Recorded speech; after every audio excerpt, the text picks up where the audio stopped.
ओम श्री शक्ति नमः। ओम श्री शक्ति नमः। ओम श्री शक्ति नमः।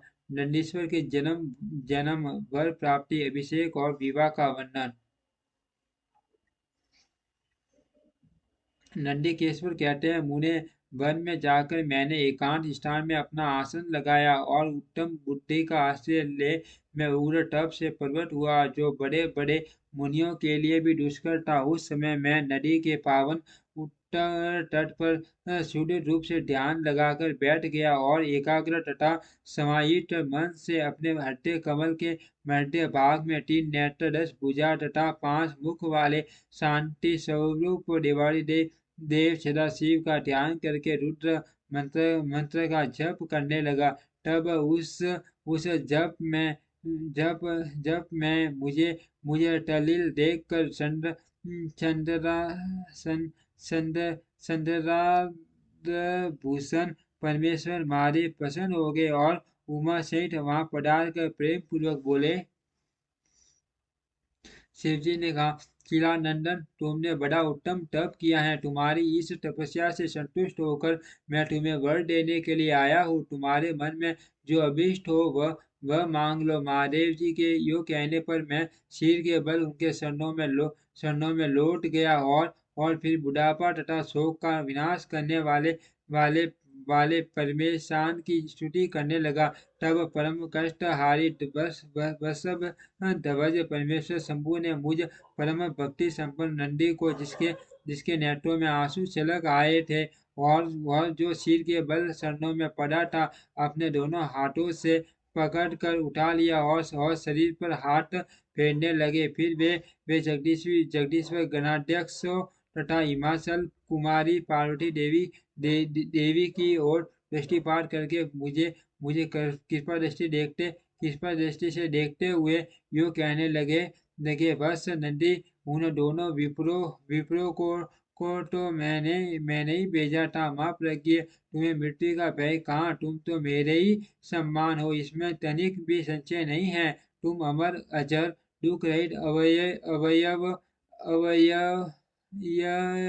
और अक्षय होकर सदा गणनायक बने रहोगे तथा पिता और सुदर्वर्ग सहित मेरे प्रियजन होंगे। तुम में मेरे ही समान बल होगा। तुम नित्य मेरे पार्षद भाग में स्थित रहोगे और तुम पर निरंतर मेरा प्रेम बना रहेगा। मेरी कृपा से जन्म जरा और मृत्यु तुम पर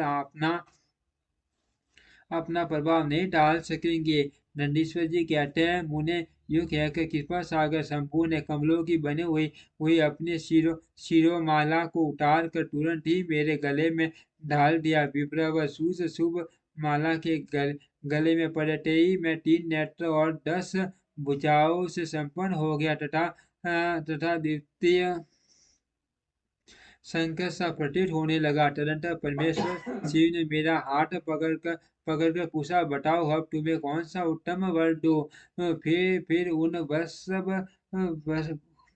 वत्सव ध्वज ने अपनी जटाओं में स्थित हार के समान निर्मल जल को हाथ में ले तुम नंदी हो जाओ, यो कहकर उसे छोड़ दिया। तब वह जल उत्तम ढंग से बहने वाली सबस जल से परिपूर्ण मान वेगशालिनी दिव्य रूपा 5 सुंदर नदियों के रूप में परिवर्तित हो गया। उनके नाम जटोदगा जटोदगा त्रिशोटा वर्षधवनी सर्वनोदका और जम्बू नदी। मुने ये पंच नंद शिव के षष्ठ भाग की भांति परम शुभ हैं। महेश्वर के निकट इसका नाम लेने से यह परम पावन हो जाता है। जो मनुष्य पंच नद पर जाकर स्नान और जप करके परमेश्वर शिव का पूजन करता है, वह शिव सायुज्य को प्राप्त होता है, इसमें संशय नहीं है। तत्पश्चात शंभु ने उमा से कहा, अवय मैं नंदी का अभिषेक करके इसे गणाध्यक्ष बनाना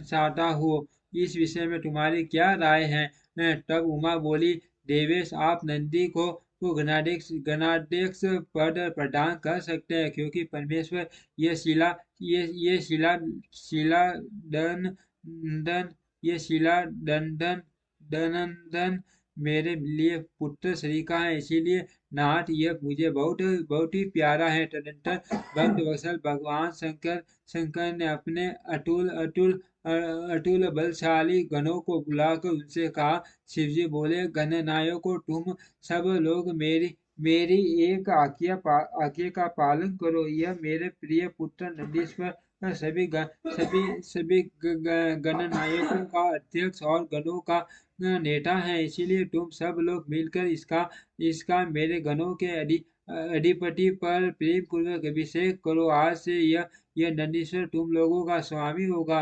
नंदीश्वर कहते हैं, मुने शंकर जी के इस कदम पर सभी गण नायकों ने एवमस्तु कहकर उसे स्वीकार किया और वे सामग्री जुटाने में लग गए। फिर सब देवताओं और मुनियों ने मिलकर मेरा अभिषेक किया। तदनंतर मरुतों का भी मनोहारिणी दिव्य कथा सुइया से मेरा विवाह करवा दिया। उस समय मुझे बहुत सी दिव्य वस्तुएं मिली। मां मुने, इस प्रकार विवाह करके मैंने अपने उस पत्नी के साथ शंभु, शिवा, वर्मा और श्री हरि के चरणों में प्रणाम किया। तब त्रिलोकेश्वर भक्त वत्सल भगवान श्री पत्नी सहित मुझसे परम परम प्रेम पूर्वक बोले। ईश्वर ने कहा, सतपुत्र, ये तुम्हारी प्रिया सुयश और तुम मेरी बात सुनो। तुम मुझे परम प्रिय हो, अर्थ मैं स्नेह पूर्वक तुम्हें मनोवांछित वर प्रदान करूंगा। गणेश्वर, नंदीश, देवी पार्वती सहित मैं तुम पर सदा संतुष्ट हूँ। इसलिए बस तुम मेरा उत्तम वचन श्रवण करो। तुम मेरे अटूट प्रेमी, विशिष्ट, परम ऐश्वर्य संपन्न, महायोगी, मान धनुधारी, अजय, सबको जीतने वाले महाबली महाबली और सदा पूज्य होंगे। जहाँ मैं रहूंगा वहाँ तुम्हारी स्थिति होगी, और जहाँ तुम रहोगे वहाँ मैं उपस्थित रहूंगा।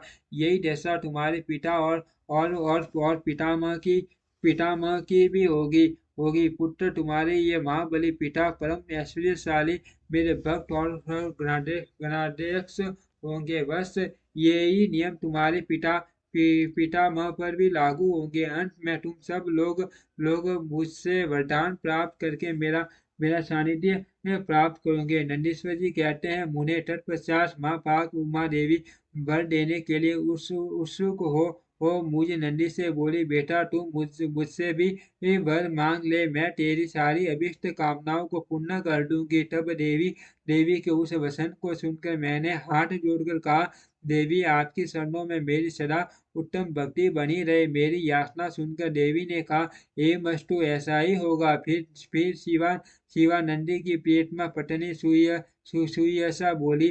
देवी ने कहा, बस से तुम भी अपना अभिष्ट वर ग्रहण करो। तुम्हारे 3 नेत्र होंगे, तुम जन्म बंधन से छूट जाओगी और पुत्र पौत्रों से संपन्न रहोगे, तथा तुम्हारी मुझ में और अपने स्वामी में अटल भक्ति बनी रहेगी। नंदीश्वर जी कहते हैं, मुने, तदंतर शिवजी की आज्ञा से परम प्रसन्न हुए ब्रह्मा, विष्णु तथा समस्त देवगणों ने भी प्रेम पूर्वक हम दोनों को वरदान दिया। तत्पश्चात परमेश्वर शिव कुटुंब से मुझे अपना कर तथा उमा सहित वश पर आरूढ़ हो संबंधियों एवं बांधवों के साथ अपने निवास स्थान को चले गए। तब वहां उपस्थित विष्णु आदि समस्त देवता मेरी प्रशंसा तथा शिवा की स्तुति करते हुए अपने अपने धाम को चल दिए। बस इस प्रकार मैंने तुमसे अपने अवतार का वर्णन कर दिया। माँ मुने, यह मनुष्यों के लिए सदा आनंददायक और शिव भक्ति का वर्धक है। जो श्रद्धालु मानव भक्ति भाव शीत से मुझ नंदी के इस जन्म वर प्राप्ति, अभिषेक और विवाह के वृतांत को सुनेगा अथवा दूसरे को सुनाएगा तथा पढ़ेगा या दूसरे को पढ़ाएगा, वह इस लोक में संपूर्ण सुखों को भोग कर अंत में परम गति को प्राप्त होगा। ओम श्री शक्ति नमः। ओम श्री शक्ति नमः। ओम श्री शक्ति नमः। ओम श्री शक्ति नमः।